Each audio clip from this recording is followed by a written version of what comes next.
네, 오늘은 충성의 이유란 제목으로 하나님의 말씀 증거하도록 하겠습니다. 오늘 함께 읽을 말씀 굉장히 유명한 말씀이죠. 교회에 다니지 않는 분들도 한 번쯤 들어보셨을 그런 말씀이에요.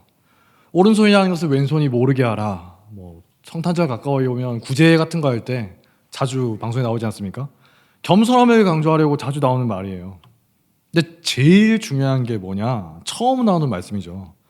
그 모든 것들의 동기가 대체 무엇이냐? 그걸 밝히고 있는 거예요. 1절을 다시 함께 읽겠습니다. 시작.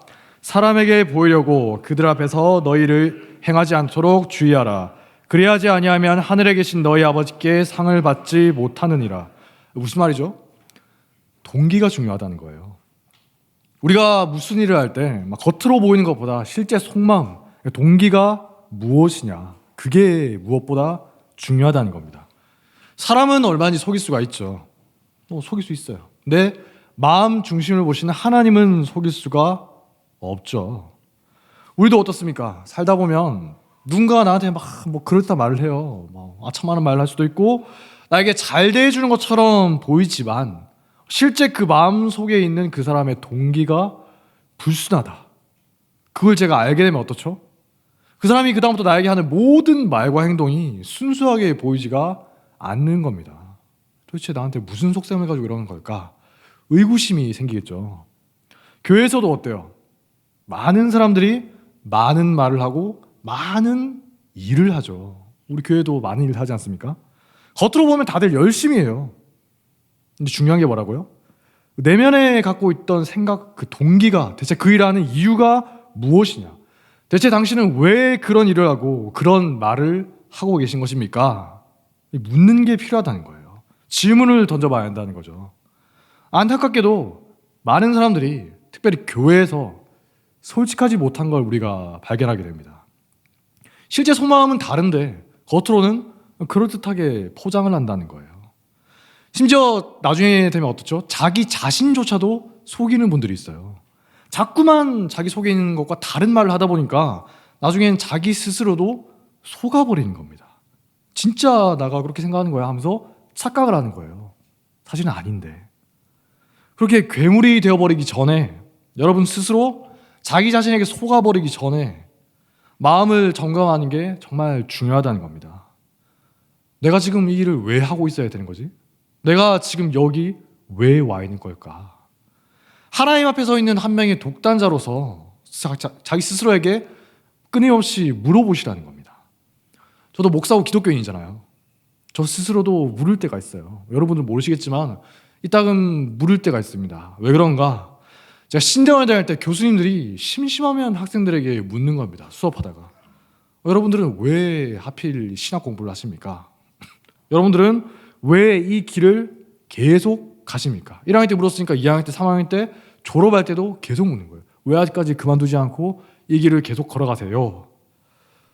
그러니까 저도 어때요? 슬럼프에 빠질 때나 아니면 고난에 처했을 때나 어려움에 처했을 때 기도를 하다 보면 문득 그때 그 질문이 생각이 나는 거예요. 저 스스로에게 묻는 겁니다. 내가 이걸 지금 왜 하고 있을까? 굳이 왜 이런 욕을 먹으면서 수날 수모를 겪으면서 내가 이걸 뭐하러 해야 되나? 고민을 한다는 거예요. 근데 스스로 생각할 때 굳이 내가 이 길을 계속 가야 될 이유를 못 찾으면 어떠죠? 그만둬야죠. 신학교 때 동기 중에도 그 2학년 때인가 3학년 때인가 가다가 같이 공부하다가 어느 순간 내가 이 길은 아닌가 보다 하면서 그만두고 고향에 가서 사업하는 분이 있어요. 그 형 저보다 나이 많은 형이었는데 성격도 정말 시원시원하고 호탕한 분 있지 않습니까? 사람 사귀는 것도 굉장히 좋아하는 분이었어요. 다만 한 가지 공부를 굉장히 힘들어하는 분이었는데 나중에 소문을 들어보니까 적성을 잘 찾으셨더라고요. 사업을 잘해요. 사람을 잘 사귀니까 사업을 잘하는데 이제 그 사업에서 번 돈으로 여러 교회들을 돕고 계신다는 겁니다. 내가 이걸 왜 해야 되나? 그 질문에 대해서 답을 찾은 거죠. 그처럼 우리들도 신앙생활을 할 때 반드시 이런 질문을 던져야 된다는 겁니다. 내가 지금 이걸 왜 해야 되지? 여러분 지금 이렇게 예배에 참석하셨죠? 왜 오셨어요? 감사합니다. 오셔서 감사한데 하나님이 우리를 예배 공동체로 부르셨기 때문에 왔습니다. 이게 정답이죠. 출애굽기 19장 6절 말씀에 근거해서 예배드리는 게 교회의 가장 중요한 정체성입니다. 그래서 예배드리는 거예요. 근데 혹시 여러분들 중에 담임 목사님 예배 오라고 했어요. 부모님이 가라고 해서 어쩔 수 없이 끌려왔습니다. 안 가면 용돈 안 준대요. 좋아하는 사람이 예배 안 오면 뭐 결혼 안 해준다고 해서 어쩔 수 없이 왔습니다. 여러분 이유로 오신 분 계십니까? 있을 수 있죠. 저도 옛날에 그랬어요. 뭐 어렸을 때 간식 먹고 놀러 구해가지고 누가 막 취여하면서 갑니까? 저 어렸을 때부터 막 그렇게 한 애들 보면 놀랍기도 하고 무섭기도 해요. 쟤는 대체 어떻게 저럴 수 있을까? 저 나이 때. 나는 저 나이 때가 아니고 중학교 이럴 때까지만 해도 교회 갔다가 집에 돌아가는 길에 중간에 반드시 오락실이나 PC방 들었다 가야 되죠. 그게 주 목적입니다. 막 목사님 설교하다가 예배 늦게 끝나면 막 분통이 터져요. 이 시간이 얼마나 아까운데. 그렇게 예배 다닐 수도 있는 거예요. 처음에는. 근데 그렇게 계속 살아가면은 위험한 거죠. 언젠가 위기가 오고 시험이 닥쳐오면 흔들린다는 겁니다. 회의감이 생겨요. 내가 왜 굳이 예배를 드려야 되냐. 이유를 모르니까. 사람 때문에 예배드리고 사람 때문에 와 있었던 거니까 회의감이 들면 그냥 쉽게 놓아버릴 수가 있는 거예요. 그리고 나서 뭐라고 합니까? 드디어 자유를 찾았다. 이딴 소리나 하고 있어요. 실제로 많은 분들이, 기독교인 중에도 많은 분들이 예배 자리를 떠나고 나서 자유를 얻었다고 착각한다는 겁니다. 왜냐하면 자유시간이 늘어났으니까.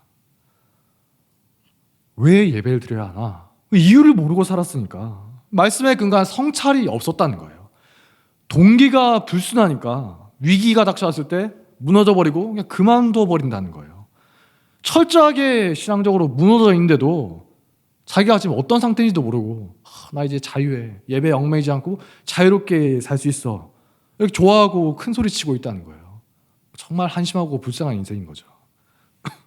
여러분들이 또 선교를 하지 않습니까? 얼마 전에 말레이시아 선교 갔다 왔고 또 이제 선교가 기다리고 있죠. 근데 선교 왜 가시는 거예요? 선교 왜 가세요? 뭐 돈을 내면서까지 가시잖아요.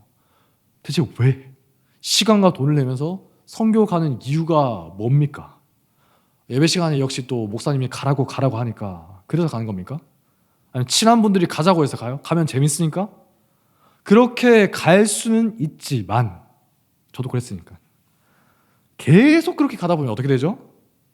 사람 때문에 가는 거니까 결국 사람 때문에 시험에 들고 사람 때문에 낙심하고 사람 때문에 영적으로 지쳐서 나가 떨어지게 되어 있다는 거예요. 100% 그렇게 됩니다. 동기가 불순하니까. 하나님의 말씀에 따라서 내가 왜 선교를 가야 합니까? 왜 선교하는 게 하나님이 기뻐하시는 뜻입니까? 알아야 되는데 생각해 본 적이 없어요. 생각하고 싶지도 않다는 거예요. 뭐라 그렇게 귀찮게 그런 거 생각해요. 그냥 인간적인 열심으로 살아가고 있는 겁니다. 여러분 신앙생활 오래 하다 보면 주변에 종종 보이죠. 누구보다 열심히 섬기는 것 같고 헌신하는 것 같고 예배드리고 기도하는 것처럼 보이던 분들이 어느 순간 안 보여요. 근데 왜 안 보이냐? 이유를 알아봤더니 자기가 진짜 원했던 걸 얻지 못하니까 실망하고 분노해서 그 자리를 떠나버린 겁니다. 무슨 말이죠? 교회에서 열심히 예배드리고 기도하고 헌금하고 선교하고 헌신하는 모든 것들이 순수한 동기에서 비롯된 게 아니었다는 거예요. 사람의 인정을 받아보겠다. 교회에서 내가 이렇게 하면 영향력을 누릴 수가 있겠지. 그런 불순한 의도로 행했다는 겁니다. 이렇게 하면 담임 목사님과 친해지지 않을까? 아니면 이렇게 해야 직분을 얻을 수 있겠지. 이렇게 해야 내 사람이 늘어나겠지. 교회에 자기 사람이 어디 있어요? 근데 내 사람 심기 위해서 열심히 하는 거예요. 여러 이유가 있습니다. 근데 그거 다 뭐라고요? 동기가 불순하다. 죽어라고 충성한 것처럼 보이는데 실제로는 뭐냐? 자기 자신을 위해서 작업하고 있는 거예요. 오늘 말씀에서 예수님이 경고하신 것도 뭐죠? 사람에게 보이려고, 사람에게 인정받고 칭찬받으려고, 사람에게 영향력을 행사하려고, 사람에게서 뭔가를 얻으려고 하지 말아라. 그런 사람들은 하나님께 가서는 칭찬받을 게 하나도 없다는 거예요. 근데 이거 좋게 말해서 칭찬받을 게 없다는 거지. 좋게 말씀하신 겁니다. 실제로는 뭐죠? 하나님이 보실 때 정말 한심한 인간이라는 거예요. 한심함을 넘어서 죄 짓고 있는 겁니다. 2절 보니까 사람에게서 영광을 받으려고 일을 하는 그런 분들이 있어요.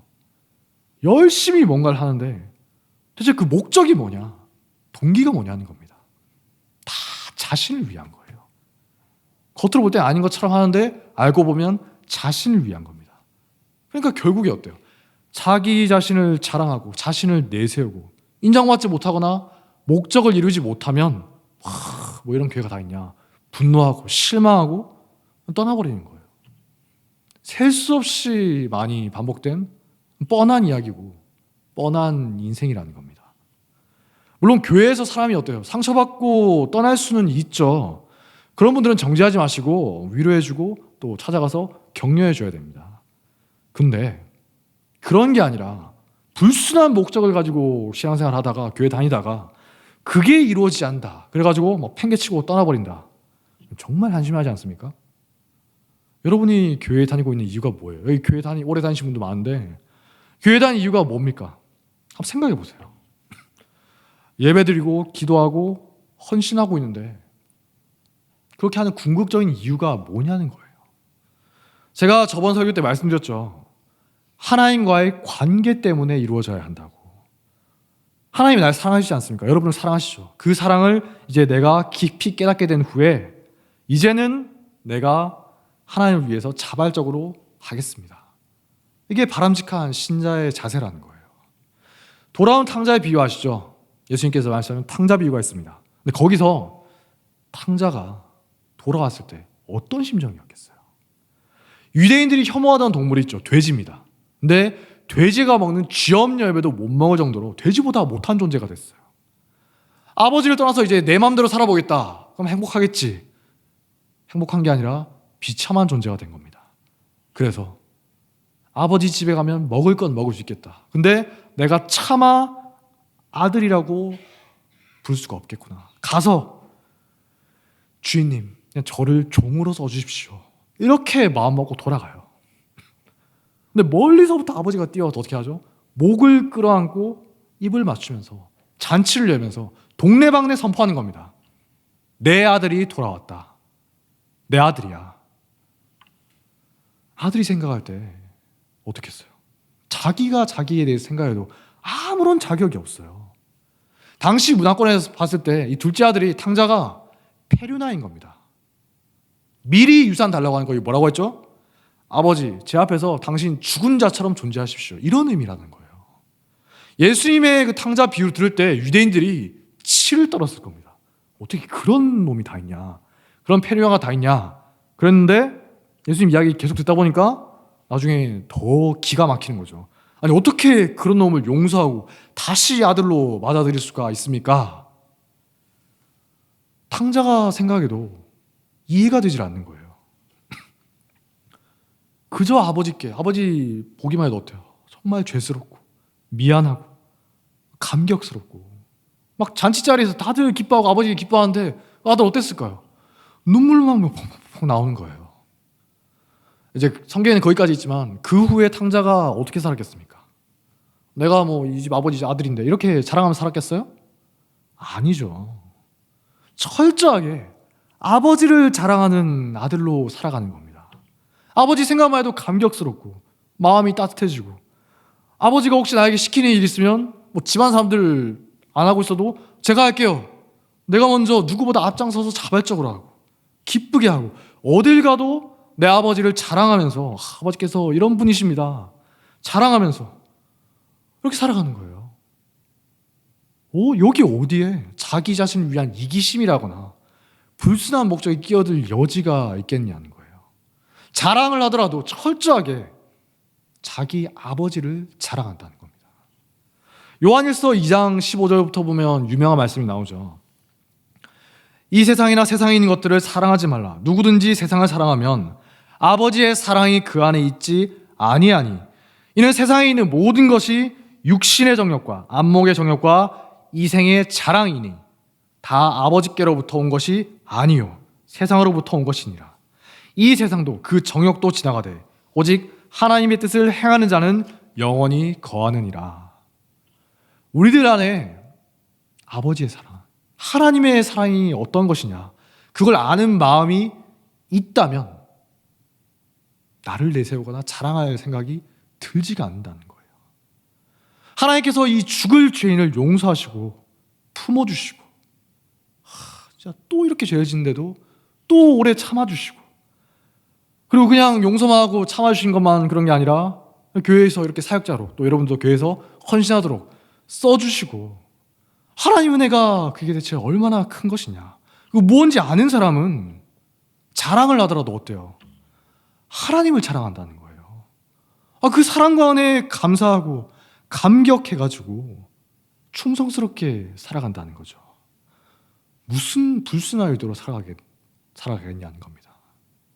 사람에게 잘 보이려고 하고, 사람에게 인정받으려고 하고, 내 영향력 좀 행사해 보겠다, 이런 천박하고 저급한 욕심으로 하는 게 아니라, 그래서 아무도 나를 알아주지 않고 나를 인정해 주지 않아도 그냥 내가 좋아서 하는 거예요. 왜 그렇습니까? 하나님이 기뻐하신다, 그거 생각만 해도 막 가슴이 너무 벅차는 거예요. 내가 너무나 존경하고 사랑하는 그분이 기뻐하신다, 생각만 해도 내가 너무나 기쁜 겁니다. 옛날 말에 이런 말이 있죠. 선비 혹은 무사는 자기를 알아주는 자를 위해서 죽을 수가 있다. 사람에 대해서도 어떻습니까? 나를 알아주고 또 그 사람의 은혜를 느낄 때 마음에서 우러나는 놀라운 감정이 있다는 거예요. 제가 정말 존경하는 분 중에, 좋아하는 사람 중에 한 명이 옛날 사람인데 오기 장군이라는 사람이 있습니다. 이름이 오기죠. 정말 오기 넘치는 그런 사람인데, 이순신 장군도 이 오기 장군을 존경하면서 난중일기에 오기 장군의 어록을 써놓기도 했어요. 여러분 잘 아시는 거 있죠? 살고자 하면 죽을 것이요, 죽고자 싸우면 살 것이다. 오기 장군이 한 말이거든요. 오기 장군이 정말 많은 모함을 받았습니다. 저놈 저거 권력을 위해서 아내를 죽였다더라, 반인륜적이고 냉혹한 인간이다, 온갖 누명을 쓰고 음해를 당했어요. 정작 이 사람을 옆에서 겪은 사람들은 한결같이 칭찬을 하는 겁니다.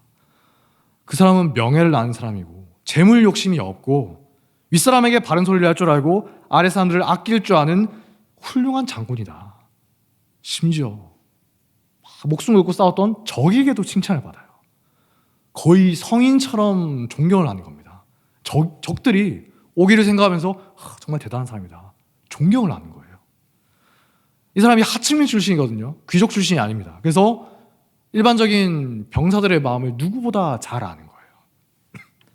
하루는 이 오기 장군이 진영을 사찰하고 있는데 어떤 병사가, 말단 병사가 종기가 나서 굉장히 고생하고 있는 걸 보는 겁니다. 지금은 어때요? 종기 막 고름 차는 거 있죠, 피고름 차는 거.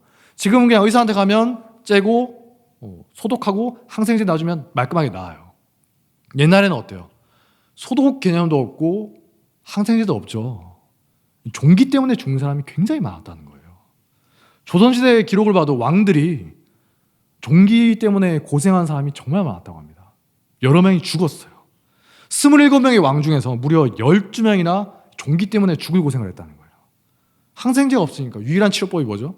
그냥 칼로 째서 입으로 고름을 빨아내는 거예요. 피고름을 빨아내는 겁니다.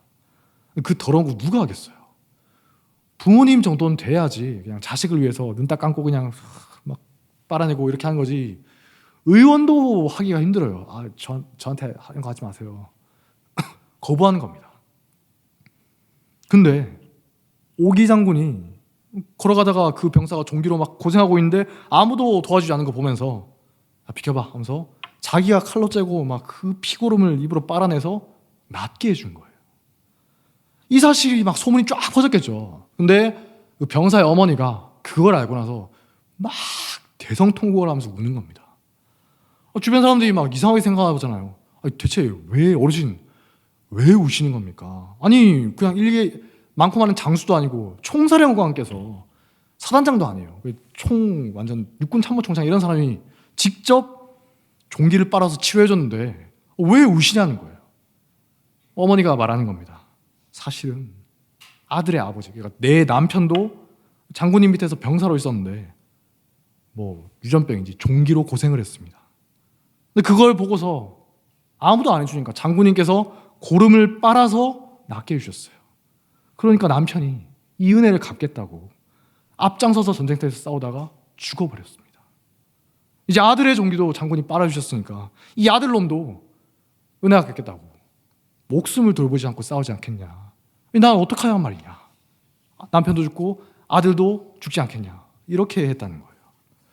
이걸 보면서 무슨 뭐 오기가 환심을 얻으려고 퍼포먼스를 했다. 이렇게 보는 사람도 있긴 하지만 오기의 일생을 보면 평생 일관적으로 살았던 사람입니다. 이것뿐만이 아니라 병사들을 진정으로 아끼고 사랑하면서 헌신했다는 거예요. 그러니까 어때요? 전쟁을 할 때마다, 전투를 할 때마다 여러 부대가 있지만 오기의 병사들만큼 충성스럽고 잘 싸우는 부대가 없다는 거예요. 오기가 큰 전투만 해도, 짜잘한 거 말고 큰 전투만 해도 막 몇천만, 몇만 명 동원되는 그런 전투를 한 76번, 한 76번 정도 치렀는데 한 번도 패배한 적이 없다고 합니다. 이기거나 아니면 위태롭더라도 비기거나 무승부로 해요. 왜냐? 혹시 좀 불리해지면 오기 밑에 있는 병사들이 진짜 죽기 살기로 싸우는 거예요. 우리 장군님을 지게 할 수는 없다. 악착같이 싸우는 겁니다. 제가 좋아하는 말 중에 전쟁은 격동이다라는 말이 있습니다. 전쟁은 격동이다. 사람의 마음을 울리는 것이다. 어때요? 전쟁터로 그냥 끌려나가서 어쩔 수 없이 내가 살기 위해서 싸우거나 돈이나 다른 목적을 이루기 위해서 싸우는 게 아니라 나를 지휘하는 이 사람을 위해서라면 내가 진짜 목숨을 아끼지 않고 죽어도 좋다. 내가 정말 최선을 다해 싸워보겠다. 병사들에게 이런 마음이 들게 하면 이제 이긴 거나 다름이 없다는 거예요. 뭐 상이나 벌로 다스린다. 엄격한 군법으로 다스리겠다. 이거 1차원적인 모습이죠. 누구나 할 수 있는 거예요. 세상에 있는 어떤 조직에서도 그렇게 할 수가 있다는 겁니다. 뻔한 인생이고 뻔한 집단인 거죠. 교회에서도 어떻습니까? 칭찬이나 이익이 있어야 움직이는 그런 분들이 있을 수 있죠. 뻔한 인생인 거예요. 하지만 어때요? 격동으로 움직이는 사람이 있으면 뭐 이익이나 그런 걸로 움직이는 게 아니라 정말 마음에 감동이 되어서 격동으로 움직이는 사람이 있으면 그 사람이 속해 있는 조직 자체가 완전히 달라진다는 거예요. 가슴이 시키는 대로 가는 거죠. 제가 예전에 어떤 분께 이런 비슷한 이야기를 들은 적이 있습니다. 그분도 사역자거든요. 제 친구 중에 뭐 다 사역자죠. 보통 교회에서 부교육자가 담임 목사님 말에 찍소리도 못하지 않습니까? 예, 어때요? 뭐 회사 다니신 분들, 뭐 말단 대리가 사장님 말에 뭐 뭐라고 못하고 찍소리 못하는 게 당연하죠. 군대에서처럼 까라면 까는 게 상식이에요. 제 동기들 말을 들어봐도 너희 교회 어땠냐? 교인들 앞에서는 허허 하면서 좋은 분으로 막 우리 담임 목사님 너무 좋은 분이죠. 그런데 부교육자들 앞에서는 완전 폭군처럼 비인격적으로 행동하는 분이 정말 많다고 합니다. 여러분들이 혹시 좋은 분으로 기억하는 과거의 많은 목사님들 실제로는 어떤 분인지 알 수가 없다는 거예요. 명예를 지켜드리기 위해서 굳이 파헤치지 않고 있을 뿐이지 그냥 지켜드리는 겁니다. 근데 제가 아는 그분도 사역 현장이 얼마나 살벌한 곳인가 누구보다 잘 알고 있어요. 근데 어느 날 교회에서 그분이 사역을 하다가 아유 참 그냥 가만히 있지. 담임 목사님 뜻을 거스르는 일이 생겼다 하더라고요. 뭐 그렇다고 해서 막 무리하게 대들거나 아니면 교회를 시끄럽게 하는 그런 건 아니고 목사님 신학적으로 볼 때 이거 좀 문제가 있는 것 같은데 좀 다르게 이렇게 하는 게 어떻겠습니까? 조심스럽게 말씀드렸다는 거예요. 당연히 담임 목사님이 황당했겠죠. 지금까지 그 교회 그렇게 잘 해왔는데 네가 뭔데? 어디서 굴먹다 온지도 모르는 새파란 부교육자가 와서 딴지를 걸고 있으니까 네 위에 선임들은 뭐 바보라서 가만히 있냐? 딴지를 거니까 황당했겠죠. 근데 그 자리에서 막 뭐라고 하면서 박살을 낸 게 아니라 또 고민을 하고 좀 알아본 후에 그 부교육자의 말을 들어줬다는 거예요. 사실 그 부교육자가 대단한 게 아니라 담임 목사님이 정말 대단하신 분이죠. 어디서 감히 이러면서 막 권위로 찍어 누르면서 박살을 내거나 내일부터 안 나오셔도 됩니다 하면서 막 쫓아낸 게 아니라 그런 뻔한 반응을 보인 게 아니라 참고 존중을 해준 거예요. 그러니까 어때요? 이제 그 부교육자가 막 신이 나가지고 막 여기저기서 자랑을 해요. 자랑을 하는데 어떨까요? 막 내가 이겼다. 내가 담임 목사가 이겼다. 뭐 내가 담임 목사가 내 손을 들어줬다. 이러면서 막 자기가 특별 대우 받는다고 막 천박하게 자랑하는 그런 게 아니라 그런 것은 제가 말도 안 꺼냈겠죠. 어떻게 했을까요? 자랑을 하는데 자기를 자랑하는 말은 일절 없고 담임 목사님과 교회를 자랑하는 겁니다. 야, 우리 교회 이런 교회야. 우리 담임 목사님 이런 면이 있는 분이야. 너희 교회는 어떠냐? 듣고 있었던 거죠. 야, 우리 교회도 그래. 사실 그분이 박살이 날 각오를 했다 하더라고요. 진짜 쫓겨날 각오도 했다고 합니다. 대개는 그러니까 목이 날아가니까. 근데 담임 목사님이 자기 말을 존중해주고 또 반영해주니까 진짜 놀란 거예요. 아, 뭐 이런 분이 다 있나. 그래서 막 의기양양하게 뻐기고 막 자기를 자랑하는 게 아니라 어딜 가든지 그분 이야기하면서 우리 교회 이런 교회야. 우리 담임 목사 이런 분이야. 자랑을 하는 거예요.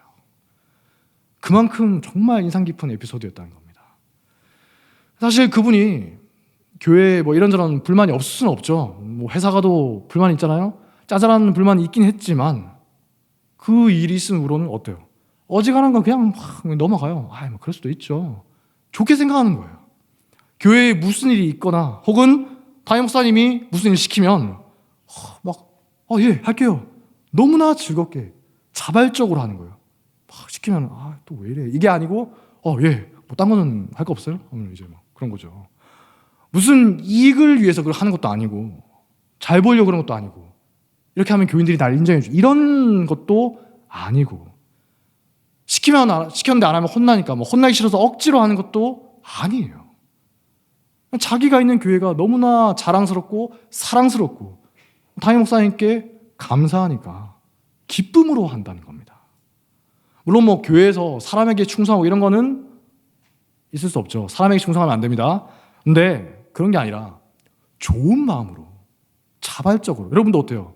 좋게 생각하는 사람한테 더 잘하잖아요. 어떤 불순한 동기를 가지고 하는 게 아니라 그냥 그게 좋아서 하는 겁니다. 남들이 막 뭐라고 하든 말든 신경도 안 써요. 이상한 말지어서 뭘 하든 말든 뭐 그렇게 하시든지 말든지 진짜 신경도 안 쓰는 거예요. 감격하고 감동한 그런 마음으로 나아간다는 겁니다. 아까 봤던 5개의 병사들처럼 교회를 위해서 담임 목사님 생각하면서 내가 정말 잘 도와드리고 싶다 이렇게 하는 모습을 보면서 제가 정말 많은 걸 느꼈어요. 이런 관계 어떻습니까? 돈 주고 살 수 없는 관계죠. 돈으로 살 수가 없어요. 조건적인 관계는 그 조건이 어그러지거나 하면 얼마든지 배신할 수 있지만 어때요? 감사와 감동과 감격으로 이루어진 이런 관계는 쉽게 깨어지지가 않는다는 겁니다. 그렇다면 한낱 인간에 대해서도 사람에 대해서도 이렇게 생각하고 대할진데 하나님에 대해서는 어떻게 했냐는 거예요. 제가 그 이야기 들으면서 하나님과 우리 관계는 어떨까? 이걸 묵상했거든요. 예수님의 제자들이 원래 그런 자들이지 않습니까? 우리 복음서 보면 잘 나오죠. 철저하게 뭔가를 얻어내기 위해서 예수님 따르던 자들이에요. 따라다니면 뭘 얻을 수 있지 않을까?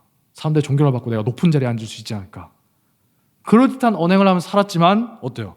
자기들의 욕망이 꺾이고 예수님이 십자가에 매달리고 다 실패했구나, 다 끝났구나 싶으니까 한 명도 남김없이 배신하고 도망쳐버립니다. 특히 그 중에서 제일 지독한 인간이죠. 자기만큼은 진짜 충신이다. 최후 만찬 자리에서 어떻게 합니까? 예수님, 여기 있는 사람들 다 예수님 배신해도 저는 끝까지 예수님을 따라가겠습니다. 그런 사람이 있었죠. 베드로라는 분이 있습니다. 근데 그렇게 큰 소리 쳤던 사람이 제일 잔인하게 배신을 해요. 예수님하고 눈이 딱 마주치죠. 이게 인간의 모습이라는 겁니다. 하나님 앞에선 인간의 솔직하고 비참한 모습이라는 거예요. 누구도 예외가 없죠. 의인은 없나니 아무도 없고 다 하나님 앞에서 죽을 죄인이다. 성경이 고발하는 우리의 모습이지 않습니까? 만약에 이 말씀에 동의가 되지 않으면 나 정도면 괜찮지 이런 상태면 여러분도 이전의 제자들처럼 똑같이 살아갈 수밖에 없다는 겁니다. 교회 다니고 열심히 신앙생활하는 것처럼 보이지만 예수님, 제가 예수님을 위해서 이것도 하고 저것도 했잖아요. 이제 저를 위해서 뭘 주실 건데요? 저도 좀 받아야죠. 한계 있는데 딜을 한다는 거예요. 끊임없이 인정을 받으려 하고 끊임없이 남보다 높아지려 하고 높은 자리나 재물의 욕심. 아까 봤던 성경 말씀에 나오는 것처럼 육신의 정욕과 안목의 정욕과 이생의 자랑. 거기에 빠져서 헤어나오지를 못한다는 거예요. 얼마 전에 담임 목사님 하신 말씀 중에 재밌는 말씀이 있었죠. 어떤 교회에서 피아노 문제로 싸운 교회가 있다고 하지 않습니까? 그래서 우리 교회에서는 뭐 피아노 누가 헌물하지 못하게 한다고 하는데 어떤 교회에서 누가 피아노를 사서 헌물을 냈대요. 그랬더니 싸움이 나는 겁니다. 그 피아노를 단상에 놓아야 되냐 아래쪽에 놓아야 되냐. 정말 한심한 교회죠. 할 게 없어. 그런 걸로 싸우나. 근데 특별히 안심한 사람이 누구냐? 그 피아노 샀던 사람, 그리고 그 사람을 떠받들고 지지하면서 같은 목소리를 냈던 주변 사람들이 문제라는 거예요. 왜죠? 생각해 보세요. 피아노 샀던 분이 그냥 이렇게 말하면 끝나는 거예요. 제가 사긴 했지만 제가 뭘 주장하겠습니까? 하나님과 교회가 기뻐하시는 대로 하십시오. 위치가 어떻든 말든 그게 저랑 무슨 상관이냐. 저는 허물했을 뿐이고 하나님 앞에 기쁘시게 쓰임받으면 그만입니다. 이러면 끝나는 건데 자기가 교회를 위해서 뭘 했다는 둥, 근데 왜 알아주지 않고 위치를 옮기냐는 둥, 위에 올려야지 막 이러고 있으니까 또 거기에 동조해가지고 어떤 사람들이 난리를 쳐대니까 얼마나 한심한 거예요. 하나님을 믿는다고 하는데 그래서 제가 주를 위해 하나님을 위해 이렇게 피아노를 헌물하겠습니다. 막 전부 다 박수 쳐주고 난리 났겠죠. 알고 보니까 정말 불순한 의도로 그러고 있었다는 거예요. 그 민낯이 피아노 사건을 통해서 낱낱이 드러났다는 겁니다. 반면에 그 배신자 베드로 어떻습니까? 마침내 부활한 주님을 만나버렸죠. 진짜 절대 만나고 싶지 않았을 거예요. 근데 만나버렸어요. 그리고 용서받죠. 내가 너를 사랑하는 걸 네가 알고 있느냐. 내 양을 먹이라, 내 양을 치라. 거기에 무슨 공로의식이 있겠냐는 거예요. 아직도 베드로가 이렇게 했어요. 예수님, 제가 이런 것 저도 했던 거 잊지 않고 계시죠? 제가 뭘 받을 수 있을까요? 이런 생각 하겠어요? 절대 아니죠. 그저 주님께 죄송하고 감사하고 이런 자도 용서해 주시다니 그 사랑에 감격을 해서 이제는 내가 주님을 위해서 자발적으로 헌신하겠습니다. 자랑을 해도 예수님만 자랑하는 거예요. 하나님만 자랑하는 거예요. 사도행전을 보면 어떻습니까? 베드로가 기적을 행하니까 사람들이 막 몰려와서 베드로를 축켜 세우고 베드로를 막 자랑하죠. 정말 대단하신 분이다. 베드로가 어떻게 합니까? 기겁을 하면서 막 뜯어말려요. 왜 저를 보십니까? 하나님만 보십시오. 하나님만 자랑하십시오. 이러면서 제발 정신 차리시라고, 그러지 말라고 막 간절하게 외치는 거예요. 부모님들 중에 자식 자랑하는 분들 많이 계시죠? 저희 어머니도 저를 굉장히 자랑하고 싶어 하시는데 그래도 노골적으로 하지는 않습니다. 근데 기회가 되면 하고 싶어 하시는 분인데 근데 생각해 보세요. 자식에게 내 자식이 뭘 했다더라 이렇게 자랑하는 분들 많은데 내 자식에게 내가 뭘 해줬다 그러면서 자기 자랑하는 사람 혹시 본 적 있습니까? 저 본 적은 있는데 거의 못 봤을 거예요. 자식 자랑은 그러려니 하면서 듣겠는데 내가 내 자식에게 뭘 해줬다, 내가 이 정도로 대단하다, 이상한 사람이죠. 자식을 너무 사랑해서 팔불출처럼 자식 사랑하는 그런 건 있을 수가 있는데 사랑하는 대상을 자랑하고 싶다, 이거 너무나 당연한 거니까. 근데 자기 자신을 자랑한다. 내가 자식이 이렇게 했어. 그 사람은 어떤 사람입니까? 자기 자신을 세상에서 제일 사랑하는, 자식보다 자기를 더 사랑해요. 나르시시스트 같은 그런 사람이라는 거예요. 어떤 사람이 그 사람이 대체 뭘 자랑하느냐 보면 그 사람의 내면과 수준이 보인다는 거예요. 자신을 자랑하고 막 사람을 자랑하면 어떻습니까? 누가 나에 대해서 어떤 말을 했어, 사람 자랑하면 어때요? 여전히 그 사람 마음속에 하나님이 없다는 거예요. 그러니까 맨날 자기 자랑하고 사람의 인정을 받으려고 하고 그렇게 살아가는 거죠.